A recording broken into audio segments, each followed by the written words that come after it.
प्यारे विद्यार्थियों नमस्कार। स्वागत है आप सभी का आपके अपने चैनल गोल्डन पाठशाला में। दोस्तों, राष्ट्रीय मीन्स कम्युनिटी स्कॉलरशिप एग्ज़ाम 2024 के लिए आज की वीडियो में गणित यानी मैथमेटिक्स का रियल प्रश्न पत्र सॉल्व करेंगे। प्यारे विद्यार्थियों, ये प्रश्न पत्र हमने लिया है मध्य प्रदेश NMS एग्ज़ाम 2022 की परीक्षा से। तो 2022 में बच्चों सेम इसी प्रकार से आपका पेपर आया था। इसी पैटर्न पर आधारित आपका प्रश्न पत्र 2024 में भी आएगा। तो आप सभी लोग वीडियो को पूरा देखिएगा। एक एक प्रश्न आपके लिए बेहद इम्पोर्टेंट है। आप सभी लोग कापी और कलम लेकर बैठिए। पहले आप क्वेश्चन को हल कीजिए, उसके बाद उत्तर देखिए। हम आपको समझाते हुए चलेंगे तो टाइम लग सकता है, लेकिन आपको मेथड समझना है कैसे प्रश्न को हल किया जाता है। तो 71 नंबर प्रश्न दिया गया है, यदि 5p/3 -4 बराबर 2p/5 हो तो 2p-7 का संख्यात्मक मान क्या होगा। तो पहले इस समीकरण से p का मान ज्ञात कर लीजिए। उसके बाद p का मान जो है इसमें 2p-7 में डाल दीजिएगा। जो आंसर आएगा वो आपका राइट आंसर होगा। तो क्वेश्चन को पहले कॉपी पर अपने हल कीजिए। आइए हम आपको बताते हैं कैसे इसको हल करना है। तो सबसे पहले देखो, ये आपका जो 5p/3 और 2p/5 ये एक तरफ ले आओ, -4 दूसरी तरफ कर दो। तो ये हो जाएगा आपका 5p/3 -2p/5। जो संख्या प्लस में होती है वो दूसरी तरफ आएगी तो माइनस की हो जाएगी। अब देखो 4 इधर माइनस के हैं, दूसरी तरफ आएंगे तो प्लस के हो जाएंगे। अब इसको हल कीजिए तो ये हो जाएगा, तिरछे गुणा करके हल कर लो। तो 5 का गुणा 5 से तो 5 25, 25p -3 दूनी 6, 6p/5 15। तो ये हो गया 15 बराबर 4। 15 ये जो है भाग में है, दूसरी तरफ आएंगे तो गुणा हो जाएंगे। 25p से 6p घटा दीजिए तो बचेगा आपका 19p। तो 19p बराबर हो जाएगा 15 चक्कू 60। इतना समझ गए। अब p बराबर देखो कितना आएगा। तो p बराबर आपका हो जाएगा 60/19p बराबर आया है। 60/19 जो है p बराबर आ गया। अब हम आगे हल करते हैं 2p-7 का मान। तो p का मान मालूम हो गया, तो इधर लिखते हैं 2p-7। तो 2 और p का मान कितना है 60/19, 60/19 -7। अब इसको हल कीजिए तो 60 का गुणा हो जाएगा आपका 2 से, तो 60 दूना हो जाएगा 120 और 19 का गुणा 7 से करो तो 19 सत्ते 133। तो 133 और बटे में आपका हो जाएगा 19 से कम 19। तो 120 से 133 घटा देंगे तो 133 से 120 घटेगा तो -13/19 बचेगा। -13/19 आंसर आएगा, जो कि ऑप्शन नंबर सी में दिया गया है। तो आशा है कि ये सवाल आपके समझ में आया होगा। अगर सवाल समझ में ना आया हो तो आप रोक करके दोबारा आप देख सकते हो। क्वेश्चन नंबर 72 आपकी स्क्रीन पर दिया गया है, x² + 1/x² बराबर 79 हो तो x + 1/x का मान कितना होगा। तो यहाँ पर कैसे हल करेंगे, हमको x² + 1/x² बराबर 79 दिया गया है। तो एक काम कीजिए, x + 1/x का होल ऑफ स्क्वायर कर दीजिए। तो x + 1/x² का होल ऑफ स्क्वायर करेंगे तो इसका फार्मूला होता है x² + 1/x²। इतना होता है माइनस, ये प्लस है ना तो प्लस की जगह पर प्लस ही रहता है, 2ab। तो 2ab यहाँ पर हो जाएगा आपका x गुणे 1/x, ये होता है 1/x। तो x और x आपका जो है कट जाएगा, यहाँ से x कट गया, केवल आपका 2 बचा। हमको यहाँ पर देखो x² + 1/x² का मान दिया गया है 79। तो ये यहाँ पर आप डाल दीजिए। तो यहाँ पर हम डालेंगे तो ये हो जाएगा अपना 79 और प्लस का 2, 79 और प्लस 2 कितना हो जाएगा 81 हो जाएगा। कितना हो जाएगा 81 हो जाएगा। अब इधर हमको मान ज्ञात करना है x + 1/x का, लेकिन यहाँ पर x + 1/x² लिखा हुआ है तो स्क्वायर काट दो, इधर अंडर रूट आपका लगा दो। तो 81 का वर्गमूल कितना हो जाएगा 9, और 9 हो जाएगा आपका x प्लस 1/x के बराबर। तो ऑप्शन नंबर सी इसका भी सही आंसर हो जाएगा। 9 राइट आंसर जिन्होंने दिया है उनका सही आंसर है। 73 नंबर प्रश्न है 0.07 बराबर होगा। तो 0.07 किसके बराबर होगा? तो यहाँ पर ऑप्शन में जो है प्रतिशत दिया गया है, तो इसका मतलब है प्रतिशत में हमको बदलना है। किसी भी संख्या को प्रतिशत में बदलने के लिए उसको 100 से गुणा करना होता है। तो 0.07 को 100 से गुणा कर दीजिए और प्रतिशत का निशान लगा दीजिए। 100 से गुणा करके प्रतिशत का निशान लगा दीजिए, बस आंसर आपका हो जाएगा। कोई भी संख्या भिन्न में दी गई हो तो उसको प्रतिशत में अगर बदलना है तो 100 से गुणा कर दो और प्रतिशत का निशान लगा दो, राइट आंसर आ जाएगा। तो यहाँ पर देखो दशमलव आपका 2 अंक पर है और 100 से गुणा हो रहा है, तो इसका गुणा हो जाएगा 700। मान लीजिए कि 700 हो गया, दशमलव 2 अंक पर लगा देंगे तो 7 आएगा। तो 7% आपका सही आंसर होगा। जिन्होंने ऑप्शन नंबर बी दिया है उनका राइट आंसर हो जाएगा। क्वेश्चन नंबर 74 हल कीजिए। एक व्यापारी अपनी दुकान की सभी वस्तुओं पर 20% छूट देकर भी 12% का लाभ कमाता है। 280 रुपया अंकित मूल्य की वस्तु का क्रय मूल्य क्या होगा? कह रहा है कि व्यापारी 20% की छूट देकर 12% का लाभ कमाता है।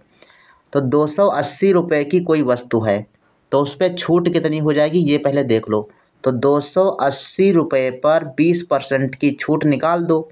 तो 20% की छूट निकालेंगे तो कितना हो जाएगा 280 गुणे 20/100, ये आपका 20% छूट हो जाएगी। तो ये 2 जीरो कट गए और 28 दूना 56 रुपये आया। 56 रुपया जो है 280 रुपये पर छूट निकल गई।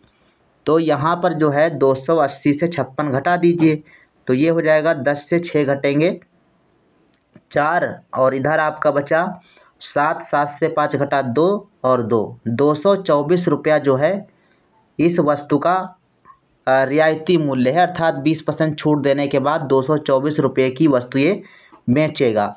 लेकिन 224 रुपये के बेचने के बाद भी उसको 12% का लाभ होता है। तो क्रय मूल्य वस्तु का कितना रहा होगा? तो क्रय मूल्य रहने के लिए आपको क्रय मूल्य का फार्मूला ज्ञात करना है। तो क्रय मूल्य का फार्मूला बच्चों होता है क्रय मूल्य बराबर विक्रय मूल्य गुणे 100 और बटे में 100 प्लस लाभ। 100 प्लस लाभ, अगर लाभ की दिशा है तो लाभ प्रतिशत लिखो, और अगर जो हानि है तो हानि प्रतिशत लिखो, बस। तो यहाँ पर देखो विक्रय मूल्य आपका है कितना 224 रुपये की वस्तु बेचता था जो हमने अभी निकाला था। तो 224 और गुणे आपका 100, और यहाँ पर हो जाएगा 100 प्लस लाभ। तो 100 कितना है 100 तो है ही है, लाभ प्रतिशत कितना है 12%। तो 100 और 12 कितना हो जाएगा 112। तो 112 यहाँ पर नीचे लिख देंगे। अब दीजिए इसको काट, तो 112 से 224 कट जाएगा 2 बार में। तो 112 कम 112 और 112 दूना 224, तो 100 का 2 से गुणा हो जाएगा। तो 200 आपका राइट आंसर आ जाएगा, जो कि ऑप्शन नंबर फर्स्ट में दिया गया है। तो जिन्होंने पहला ऑप्शन इसका दिया है उनका राइट आंसर है। क्वेश्चन समझ में ना आया हो तो दोबारा आप देख सकते हो वीडियो को बैक करके। 75 नंबर क्वेश्चन है 100 लोगों की भोजन सामग्री 24 दिन तक चलती है। यदि 20 व्यक्ति उस स्थान से चले जाते हैं तो बची हुई सामग्री कितने दिनों तक चलेगी? ये बच्चों अनुपात समानुपात का सवाल है। कह रहा है कि 100 लोगों की सामग्री 24 दिन तक चलती है। तो इधर लिखो लोगों की संख्या, तो 100 लोग हैं 24 दिन खाते हैं, 24 दिन सामग्री चलती है। अब कह रहा है कि 20 व्यक्ति चले गए, तो जब 20 व्यक्ति चले गए हैं तो 100 में से 20 घटा दो, कितने बचेगा 80 बचे। अब 80 बचे हैं व्यक्ति, तो दिनों की संख्या ज्ञात करनी, तो दिनों की संख्या मान लो x है, ठीक। अब इस हिसाब से देखा जाए तो हम एक अनुपात समानुपात में नियम होता है कि तीर का निशान लगाना होता है। अब अगर आपने पढ़ा होगा तो तीर का निशान कैसे लगेगा, क्योंकि यहीं पर गुणा करने में किसको कौन सा अनुपात किससे होगा इसमें कन्फ्यूजन हो जाएगा। तो यहाँ पर देखो जो संख्या बढ़ रही होगी उसकी तरफ आप नीचे की तरफ जो है डाउन निशान लगा देंगे। देखो 100 और 80, तो इसमें 100 ज़्यादा है तो 100 ऊपर की तरफ निशान लगा देंगे, ठीक। इसमें देखो अगर 80 व्यक्ति थे या 100 व्यक्ति थे तो 24 दिन चलता था सामान, 80 व्यक्ति हो गए तो जाहिर सी बात है ज़्यादा दिन सामान चलेगा। तो नीचे की तरफ निशान लगेगा क्योंकि x का मान ज़्यादा आएगा। तो इस प्रकार से लगेगा। अब इसकी तीर की नोक पकड़ो, तो नोक वाले को अब इसमें चाहे जहाँ पर रख लो, लेकिन दोनों सेम काम आपको करना है दोनों तरफ। जैसे मान लो हम 80 को ऊपर रखते हैं तो 100 को नीचे रखना होगा, ठीक। यानी हमने यहाँ पे जो तीर की पूँछ है उसको ऊपर रखा है, तो यही काम आपको इसमें भी कर लेना है। तो पूँछ वाले को ऊपर रखना है, तो 24 को हमने ऊपर रख लिया और x को नीचे रख लिया। अब यहाँ से हल कर लो, बस राइट आंसर आपका आ जाएगा। तो x का गुणा 24 से होगा, 100 का गुणा x का गुणा 80 से होगा और 100 का गुणा 24 से। तो 80x बराबर 2400 आ जाएगा। तो 80x बराबर 2400, 80x बराबर 2400। अब यहाँ पर x का मान निकालना है तो काट दीजिए, ये 0 से कट गया। 8 का 8 3 24, 30 और 1 0, 8 3 24, तो 30 आपका हो जाएगा। x बराबर 30 दिन, है ना। तो पहला ऑप्शन जिन्होंने दिया है उनका सही आंसर है 75 का ए ऑप्शन सही आंसर हो जाएगा। क्वेश्चन बच्चों समझाते हुए टाइम लग रहा है, जब आप सीख जाएंगे तो बहुत जल्दी कर लेंगे। देखो 81 का वर्गमूल ज्ञात करना है, प्लस 0.81 का प्लस 0.81 का सरलीकृत मान ज्ञात करना है। तो सबका वर्गमूल ज्ञात करना है, तो 81 का वर्गमूल हो जाएगा 9, आप सभी लोग जानते हैं। प्लस करना है 0.81 का वर्गमूल 2 अंक हैं, तो दशमलव अब वर्गमूल में 1 अंक पर लगेगा, तो दशमलव आपका 9 हो जाएगा। प्लस इसमें 4 अंक हैं तो 2 अंक पर दशमलव लगेगा, तो 0.9 आ जाएगा। अब इनको जोड़ेंगे तो ये हो जाएगा 9.99। राइट आंसर आएगा ऑप्शन नंबर सी। चलिए, जिन्होंने सी ऑप्शन दिया है उनका सही आंसर है। क्वेश्चन नंबर 77 है। ये जो प्रश्न है ये हमने पहले ही सॉल्व करा दिया है। अगर आपने सबसे पहली क्लास मैथ की करी होगी तो उसमें हमने इसको समझाया हुआ था। देखो इन्वर्स यहाँ पर है, घात माइनस में लिखी है, यहाँ पर भी घात माइनस की लिखी है। अब एक काम करते हैं, घात माइनस में जब होती है तो हम उसको उलट देते हैं दर्जा, यानी अंश को हर बना देते हैं और हर को अंश बना देते हैं, तो प्लस की घात हो जाती है। तो यहाँ पर हम लिख सकते हैं इसको 4/3 लिखा है तो 3/4 लिख दो, 3/4, और इसकी घात 1 प्लस की हो जाएगी। और जब घात 1 प्लस की होती है तो उसको हम लिखते नहीं हैं, माइनस यहाँ पर हो जाएगा 4/1 हो जाएगा। सबकी घात है -2। तो अब पहले अंदर हल कर लीजिए, उसके बाद देखते हैं क्या करना है। तो यहाँ पर जो है 3 × 3 तिरछी गुणा करके हल करो, 4 × 16 और बटे में आपका हो जाएगा 4 × 4। तो 16 से 4 घट जाएंगे, 16 से 3 घट जाएंगे तो बचेंगे आपके -13 -13/4। अब इसकी घात लगी हुई है -2, -2 घात लगी है। तो एक काम करते हैं, इसका हम दर्जा पलट देते हैं, तो ये संख्या क्या हो जाएगी 4/13 हो जाएगी। तो इसका हो जाएगा -4/13 और इसकी पावर 2 हो जाएगी, क्योंकि घात हमारे पास माइनस की थी, हमने दर्जा पलट दिया तो प्लस की घात हो गई। अब यहाँ पर हो जाएगा 4 × 16 और बट्टे 13 हम 169। तो इसका बच्चों राइट आंसर हो जाएगा 16/169। तो ऑप्शन नंबर बी जिन्होंने सही आंसर किया है उनका राइट आंसर है। चलिए, इसके बाद 78 नंबर प्रश्न है। समान ऊंचाई एवं समान त्रिज्या वाले बेलन, शंकु एवं अर्धगोले के आयतनों का अनुपात है। ऑप्शंस आपके पास दिए गए हैं, सही आंसर आप कमेंट सेक्शन में लिखिएगा। तो इसके लिए आप सभी को बेलन, शंकु और अर्धगोले के आयतनों का सूत्र मालूम होना चाहिए। तो यहाँ पर जो है प्रश्न कहता है कि समान ऊंचाई और समान त्रिज्या वाले बेलन, शंकु और अर्धगोला। तो यहाँ पर मान लेते हैं कि अर्धगोला आपका इस प्रकार से बना हुआ है और बेलन आपका इस प्रकार से बना हुआ है, ये बेलन आपका है, और अर्धगोला शंकु आपका इस प्रकार से इसी में बना हुआ है, जिनकी ऊंचाई और त्रिज्या समान है। ये आपकी त्रिज्या हो गई, इनकी त्रिज्या क्या है, ये व्यास हो गया। तो यहाँ से आपका 10 अगर देखा जाए तो आधी आपकी त्रिज्या यहाँ पर हो जाएगी। ऊंचाई जो है त्रिज्या के बराबर होगी, ये भी आप ध्यान रखिए, क्योंकि अर्धगोला है, जितनी लंबाई यहाँ से लेकर यहाँ तक होगी उतनी लंबाई यहाँ से लेकर यहाँ तक होगी, क्योंकि अर्धगोले में त्रिज्याएं जो होती हैं चारों तरफ बराबर होती हैं। अर्धगोला हो या गोला हो, त्रिज्याएं सदैव बराबर होती हैं। तो इसमें जो ऊंचाई है वो त्रिज्या के बराबर है, ध्यान रखेंगे, यानी r बराबर h है। अब इसके बाद जो है ये समझ गए हो, अब आगे चलते हैं, सूत्र लिखते हैं। तो बेलन का पहले सूत्र लिखो।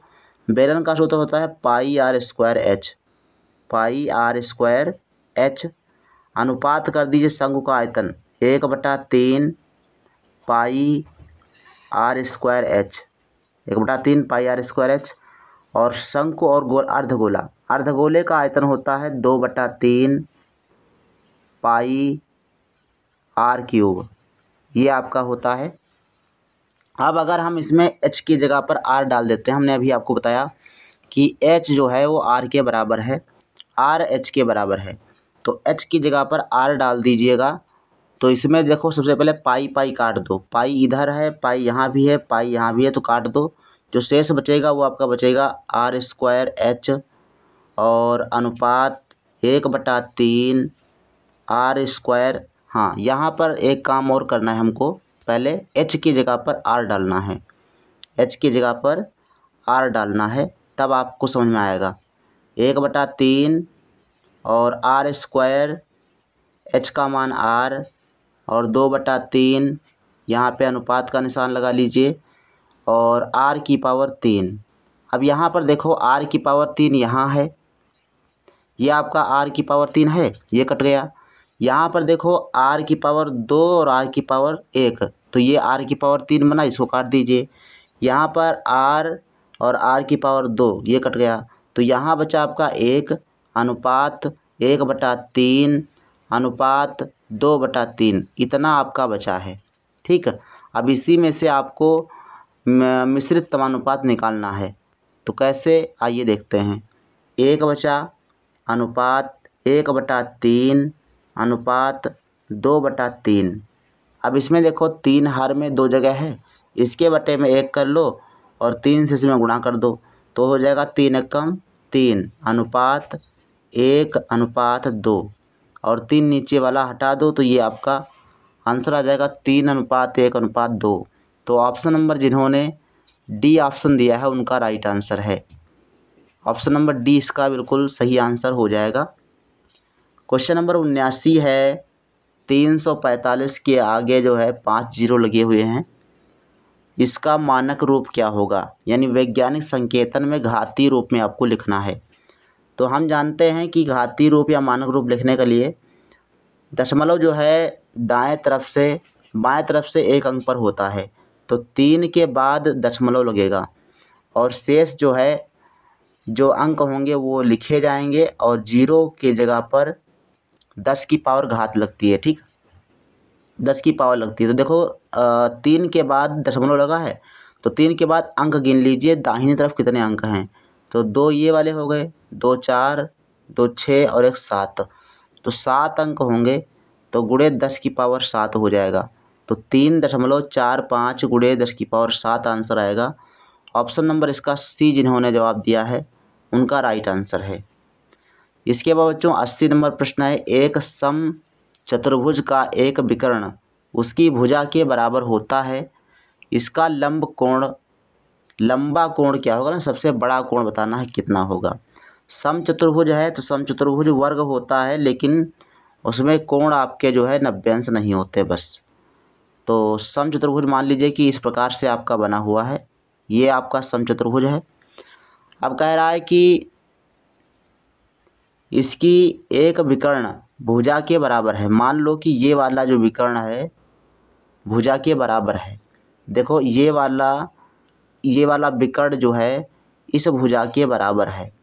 तो अगर एक भुजा के बराबर विकर्ण हो गया तो इसका मतलब ये हुआ कि ये वाला भुजा जिसके बराबर है। ठीक, तो जायज़ सी बात है सम चतुर्भुज के सभी भुजाएं बराबर होती हैं, तो ये जो विकर्ण जो है ये सब भुजाओं के बराबर हो जाएगा। तो कहने तात्पर्य यह है कि जो त्रिभुज मान लो ये जो बनता है, ये त्रिभुज आपका कौन सा बनेगा,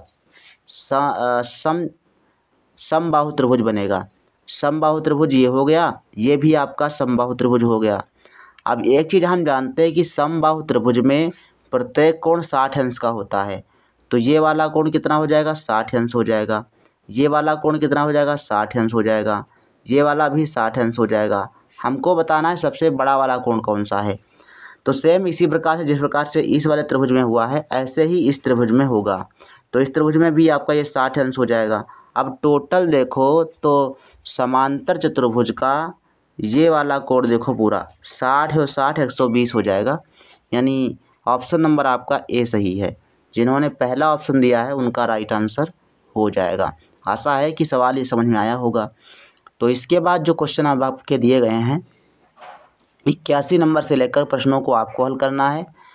और 81 का जो राइट आंसर देख लीजिएगा क्या आएगा, हल कीजिएगा।